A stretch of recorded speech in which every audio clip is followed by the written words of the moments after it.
어머님, 우리 문화에 늙은 부모 모시는 거 없어요. 알아서 사세요.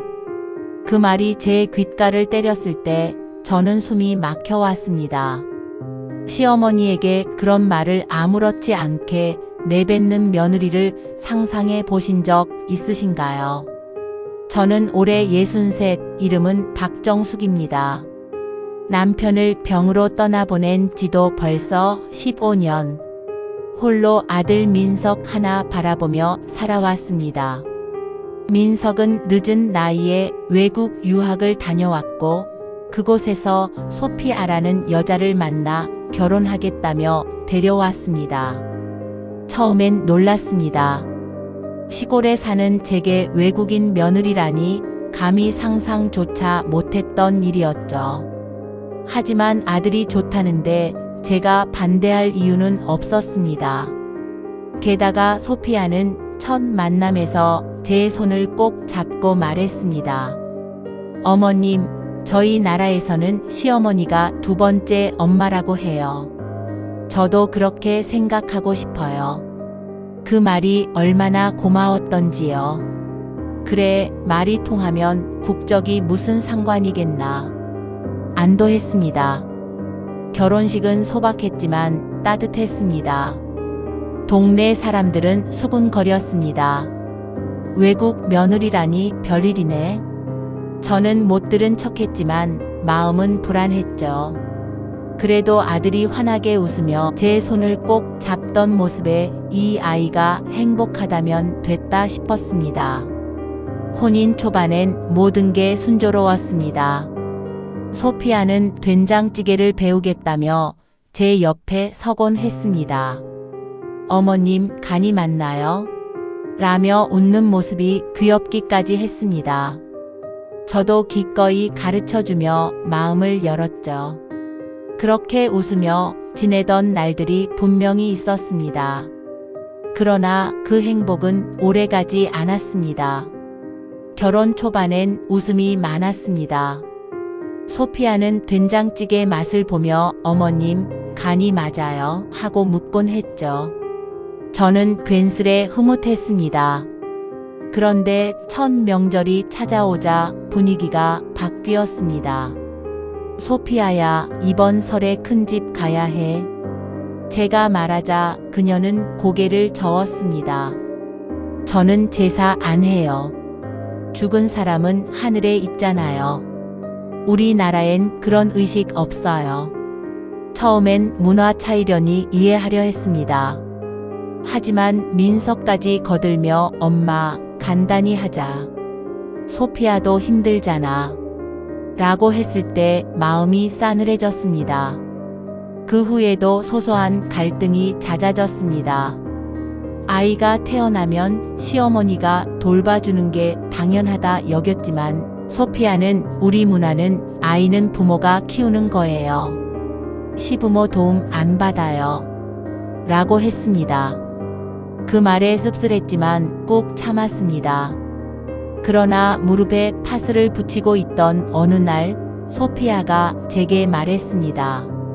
어머님, 나이 들면 요양원 가는 게 좋아요. 전문적인 사람들이 돌봐주니까요. 순간 얼굴이 화끈 달아올랐습니다. 저는 나는 아직 멀쩡하다. 괜히 그런 소리 하지 마라. 라고 대꾸했지만 속은 무너졌습니다. 생활 방식 차이도 골칫거리였습니다. 저는 평생 아끼며 살았는데 소피아는 민석 월급에서 본국 가족에게 송금하곤 했습니다. 처음엔 몰래 보내다가 제가 알아차리자 당당히 말했습니다. 어머님, 저희 문화에서는 결혼해도 친정 챙기는 게 당연해요. 민석은 난처한 듯 한숨만 쉬었습니다. 저는 생각했습니다. 문화 차이일 뿐일까? 아니면 나를 점점 밀어내려는 걸까? 작은 균열이 서서히 커지고 있었습니다. 봄이 다가오던 어느 날이었습니다. 장을 보고 돌아오는 길, 갑자기 무릎이 꺾이며 길바닥에 주저앉았습니다. 다행히 동네 이웃이 부축해 집까지 데려다 주었지요. 그날 이후 계단 오르기도 힘들어졌습니다. 민석에게는 차마 말하지 않았습니다. 괜히 짐이 되고 싶지 않았거든요. 하지만 아픈 티는 숨길 수 없었습니다. 혜인을 보다가 얼굴이 창백해진 제 모습을 본 소피아가 다가왔습니다. 저는 속으로 이제야 좀 걱정해 주나 싶었습니다. 그러나 그녀의 입에서 나온 건 뜻밖의 말이었습니다. 어머님, 이렇게 힘들게 사실 필요 없어요. 요양원에 들어가세요. 순간 귀가 멍해졌습니다. 걱정이 아니라 쫓아내려는 말처럼 들렸습니다. 저는 힘겹게 대답했습니다. 나는 아직 밥도 하고 집안일도 할 수 있다. 내가 왜 요양원을 가니? 그러자 소피아는 단호하게 말했습니다. 어머님 세대 방식은 구식이에요. 저희 나라에서는 부모가 늙으면 스스로 요양원에 갑니다. 아들한테 짐 안 주고요. 그 말에 가슴이 철렁 내려앉았습니다. 며칠 뒤 저는 결국 민석에게 무릎 이야기를 꺼냈습니다. 민석아, 며칠 전 길에서 쓰러질 뻔했다. 아들은 놀라며 손을 꼭 잡아주었습니다. 엄마, 왜 말씀 안 하셨어요? 제가 더 챙기게요. 그 따뜻한 말에 눈물이 핑 돌았죠.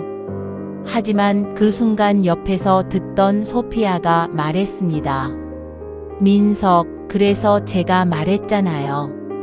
어머님은 요양원에 가시는 게 맞다고. 저는 숨이 막혀 아무 말도 못했습니다. 그날 밤 방에 들어와 혼자 울었습니다. 무릎이 아파서가 아니었습니다. 며느리의 냉정한 말, 그리고 아들의 침묵이 저를 무너뜨렸습니다. 아들조차 제 편을 들어주지 않는 것 같아 가슴이 서늘했습니다. 그때 저는 처음으로 내가 정말 이 집에서 짐이 된 걸까라는 두려움에 사로잡혔습니다. 민석과 소피아가 출근한 오전, 저는 서랍 속 봉투를 다시 꺼내 펼쳤습니다. 해외 계좌번호, 외국 부동산 계약서 사본, 낯선 남자와 찍은 사진이 차곡차곡 들어 있었습니다. 이걸 들고 동네 변호사 사무실로 갔습니다. 저는 떨리는 목소리로 상황을 설명했고 변호사는 조용히 메모를 하더니 말했습니다. 어르신은 판단이 또렷합니다. 우선 인감과 통장을 안전하게 옮기세요. 위임장이나 후견인 신청 기미가 보이면 즉시 대응해야 합니다. 저는 고개를 끄덕였습니다. 돌아오는 길에 동사무소에서 인감 재등록을 하고 은행에서 비밀번호를 모두 바꾸었습니다. 통장 일부는 손녀와 공동명의 적금으로 옮겨두었죠. 쉽게 손 못 대게 막아야 했습니다. 그날 밤 저는 일부러 건망증을 보였습니다. 통장을 두고 어디에 뒀는지 모르겠다고 서랍을 뒤졌습니다. 소피아는 태연히 다가와 말했죠.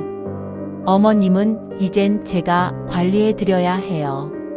저는 웃는 얼굴로 고개만 끄덕였습니다. 속으론 결심을 굳혔습니다. 내일 덫을 놓자. 다음 날 혜인 학원 담임에게 전화를 걸었습니다. 혹시 필요하면 증언해 줄 수 있겠냐고 물었더니 선생님은 망설임 끝에 도와주겠다고 했습니다. 저는 거실에 배터리형 녹음기를 숨겼습니다. 우연을 기대하기보다 기록을 남겨야 했습니다. 또 변호사가 적어준 목록대로 준비했습니다. 인지기능검사, 재산처분의사 확인서, 공증각서. 저는 차례대로 병원과 공증 사무소를 돌았습니다. 저녁에 소피아가 물었습니다. 오늘 동사무소 갔다 오셨죠? 제가 대신할 수 있었습니다. 왜 숨기세요? 저는 어깨만 으쓱했습니다. 오래된 도장 정리했을 뿐이다. 그녀의 눈동자가 짧게 흔들렸습니다. 덫에 걸린 신호처럼 보였습니다. 밤이 깊자 거실에서 소피아의 통화가 들렸습니다. 이번 주말이면 돼. 도장 새로 떴으니 절차만 맞추면 끝이야. 저는 담요를 끌어당기며 숨을 고르고 중얼거렸습니다. 도망치지 않는다. 내 집과 내 아이를 끝까지 지킨다. 증거를 모으다. 다음 날 아침 저는 구청 상담 창구에서 노후 재산 보호 제도를 안내받았습니다. 재산 처분 제한 통지와 사기 피해 예방 요청서 두 서류를 작성하니 담당자가 말했습니다. 의심 정황이 있으면 즉시 경찰과 연계하겠습니다. 돌아오는 길에 병원에서 인지 기능 평가서를 발급받았습니다. 담당 의사가 말했죠. 결과가 아주 좋습니다. 걱정 마세요. 저는 서류를 조심스레 가방 깊숙이 넣었습니다. 집에 도착하니 소피아가 부엌에서 전화를 끊는 모습이 보였습니다. 저는 못 본 척 밥을 차렸습니다. 밥상 앞에서 그녀는 아무렇지 않게 미소 지었고 민석은 피곤한 얼굴로 숟가락만 들었습니다. 저는 입을 열지 않았습니다. 말보다 기록이 더 강하다는 걸 이제 알았으니까요. 오후엔 학원 담임을 만나 CCTV 캡처 사진과 사실 확인서를 받았습니다. 소피아가 낯선 남자와 손을 잡고 해인을 태워 떠나는 장면, 그리고 제게 했던 발언을 들은 교사의 진술이 적혀 있었습니다. 저는 선생님 손을 꼭 잡고 고맙다고 인사했습니다. 이어 은행을 찾아가 최근 해지 시도 기록에 대한 사실 통지서를 요청했습니다. 직원이 말했습니다. 본인 확인이 되지 않아 반려했던 건 맞습니다. 저는 서류를 챙겨 변호사 사무실로 다시 향했습니다. 변호사는 서류를 한 장씩 넘겨보더니 계획을 제시했습니다. 상대가 도장을 요구하게끔 유도하시고 증여 계약서라며 서류를 내밀면 서명을 요구할 겁니다. 그 순간을 녹화하고 사전 신고해둔 경찰에 바로 연락하세요. 저는 숨을 길게 내쉬었습니다. 마음 한편이 무섭기도 했지만 물러서면 모든 걸 잃는다는 생각이 더 컸습니다. 밤이 되자 소피아가 제 방 문을 두드렸습니다. 어머님, 민석에게 집을 미리 넘기실 생각 없으세요? 세금도 줄고 편해요. 저는 고개를 끄덕였습니다. 내일 얘기하자. 속으로는 달력을 떠올렸습니다. 토요일 낮 2시. 변호사가 제안한 시간과 같습니다. 저는 탁자 서랍을 조금 열어 녹음기의 빨간 불을 확인했습니다. 이제 필요한 건 상대가 손을 뻗어 오는 순간뿐이었습니다. 함정의 오후, 토요일 낮 2시 거실 테이블 위에 차와 간단한 다과를 올려놓았습니다. 문이 열리고 소피아가 들어왔습니다. 잠시 뒤 낯선 남자가 뒤따랐습니다. 저는 모르는 척 인사했습니다. 사무 쪽을 도와주는 지인이라더군요. 손에 두툼한 서류철을 들고 있었습니다. 소피아가 말했다. 어머님, 지난번 말씀처럼 증여 계약만 하시면 돼요. 남자는 미소를 지으며 도장을 어디 두셨냐고 물었습니다. 저는 천천히 꺼내어 테이블 위에 올렸습니다. 그 순간 손이 떨렸지만 숨을 길게 고르며 되물었습니다. 내용을 먼저 읽어야 한다. 남자는 익숙한 손놀림으로 페이지를 넘겼습니다. 제목은 관리 위임 계약, 세부 조항엔 부동산 처분, 은행 계좌 이체 후견 동의가 빼곡했습니다. 증여가 아니었습니다. 제 삶 전체를 내어주는 서류였죠. 저는 담담히 물었습니다. 증여 계약은 어디 있나?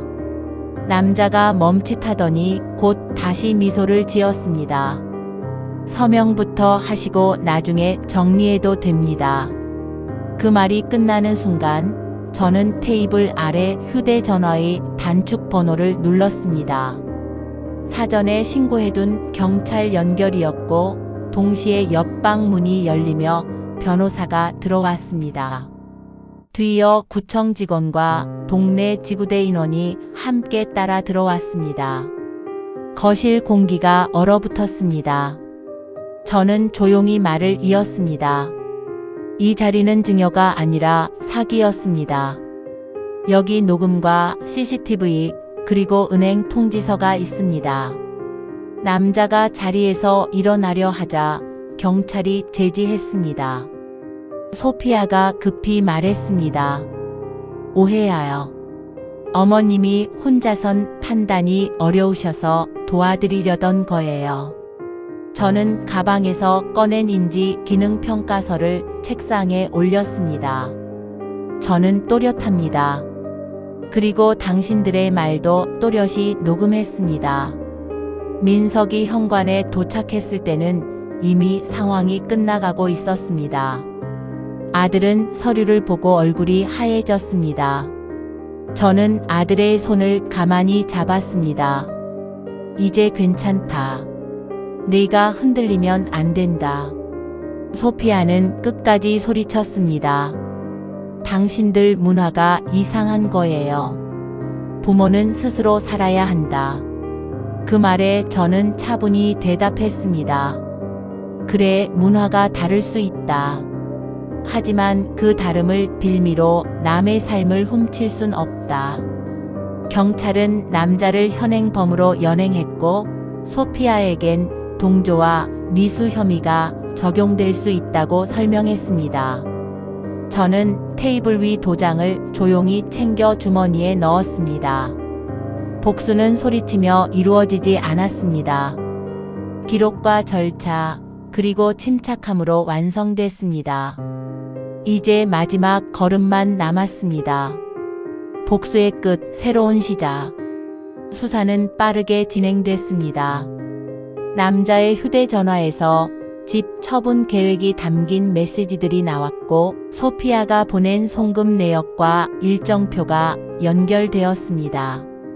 학원 담임의 진술, 은행의 반려기록, 제 방 녹음, 거실에서의 위임 계약, 강요 장면까지 퍼즐이 맞춰졌습니다. 검사는 사기 미수와 사문서 위조, 정보통신망법 위반 등 적용 가능 조항을 설명했습니다. 저는 고개를 끄덕이며 한 줄씩 메모했습니다. 복수라는 말을 입에 올리진 않았지만 제 마음은 단단했습니다. 빼앗으려던 자에겐 법으로 갚는다. 민석은 며칠 동안 말이 없었습니다. 어느 밤 아들이 식탁 맞은편에서 조용히 고개를 숙였습니다. 미안하다. 내가 바보였다. 저는 아들의 손등을 감싸며 말했습니다. 네가 잘못한 건 없다. 속인 사람이 잘못했지. 우리는 이제부터 지키면 된다. 저는 변호사와 상위의 민사도 함께 제기했습니다. 불법 행위를 통해 얻으려 한 이익 전부와 위자료, 그리고 접근 금지 신청. 판사는 제 주장을 상당 부분 받아들였고 소피아에게 손해배상과 접근 금지 결정을 내렸습니다. 구청은 노인재산 보호 요청을 상시로 유지해 주었습니다. 저는 마지막으로 진명의 일부를 손녀와 공동으로 묶었습니다. 이 집은 아이의 안전망이기도 하니까요. 선고가 있던 날 저는 법원 복도에서 조용히 숨을 골랐습니다. 남자는 실형을 선고받았고 소피아에겐 집행유예와 사회봉사 명령이 내려졌습니다. 판결문 끝에 적힌 문장이 오래 남았습니다. 문화의 차이는 범죄의 이유가 될 수 없다. 저는 조용히 눈을 감았습니다. 큰 소리로 환호하지 않았습니다.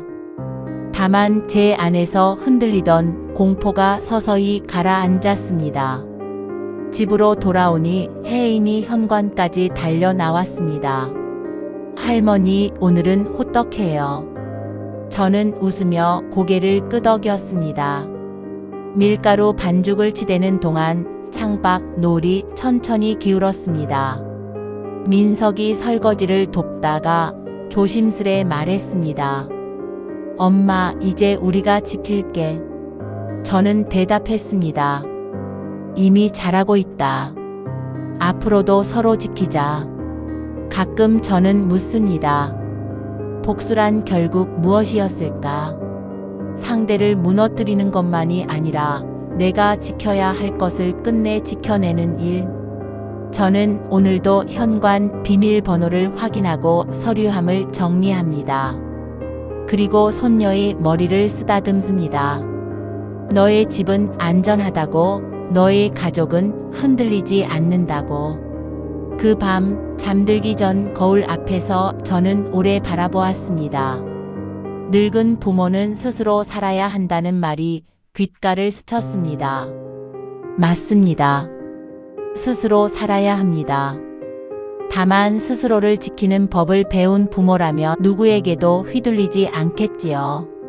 저는 등을 곧게 펴고 불을 껐습니다. 이제 끝났습니다. 내 집과 내 아이, 그리고 내 삶을 되찾았습니다. 그리고 내일 아침 저는 다시 밥을 지을 겁니다. 지키는 삶이란 그런 것이니까요.